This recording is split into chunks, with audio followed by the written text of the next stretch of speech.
Sir చాలా బాధ sir. ఎక్కడ పోయినా నాకు సపరేట్ ఉండేది. అతను ఆయాసపడతాడని దేనికి రానికపోయాడు. ఏ ఫంక్షన్ కానీ పూజ కానీ బయట కూర్చుంటాడు. కొంచెం పొగొచ్చినా అసలు ఆయాసం వచ్చేసేది. అసలు విపరీతంగా సార్, సివియర్గా ఆయాసం. అసలు కొంచెం పొగ అని నూనె పాపడాలు వేయించిన అసలు ఏదన్నా సార్ తాలింపు వేసినా ఆయాసం వచ్చేసేది. ఇప్పుడు అసలు ఏం లేదు సార్, నార్మల్ లైఫ్ సార్. అసలు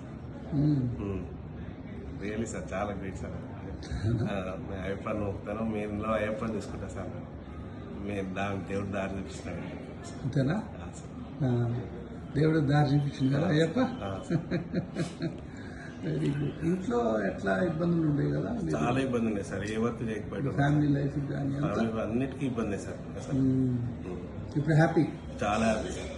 ఇప్పుడు ఎప్పుడు హాలిడేస్ గా పడుకుందామని చూస్తుండే సార్. సండేస్ కూడా ఏదో ఒక వర్క్ చేస్తున్నాను కంపల్సరీ. పడుకోని నిద్ర రావట్లేదు మధ్యాహ్నం పూట సార్. రాత్రి మా సౌండ్ స్లీప్ వస్తుంది, పడుకోవాలనిపించట్లేదు సార్.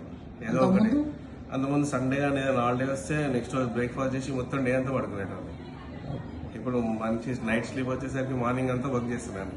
చెట్లు ఇంట్లో అన్ని పెంచేసుకున్నాను సార్. వర్క్ ఉండదు బాగా. అన్ని నేనే చేసుకుంటాను. గార్డెనింగ్ అన్ని నేనే చేసుకుంటాను ఇంట్లో.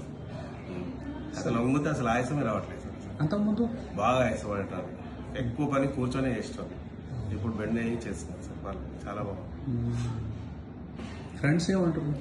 ఇంకా అన్నిటికీ వెళ్తాను సార్. ఇప్పుడు ట్రెక్కింగ్ దానికి అన్నిటికీ వెళ్తాను సార్. అంతకుముందు పోయేవాడు? వెళ్ళకపోయాడు సార్. సార్ ఏదైనా టూర్స్ అంటేనే నడిచే ఇబ్బంది సార్. అన్నిటికీ నడవాలి కదా సార్. అవును. ఇప్పుడు వెళ్తాను సార్ అన్నిటికీ. నీళ్ళు అంటే భయం, హైట్ అంటే భయం అయితే, కింద చూస్తే భయం అవుతుంది సార్. శ్వాస ఇదైపోతుంది సార్.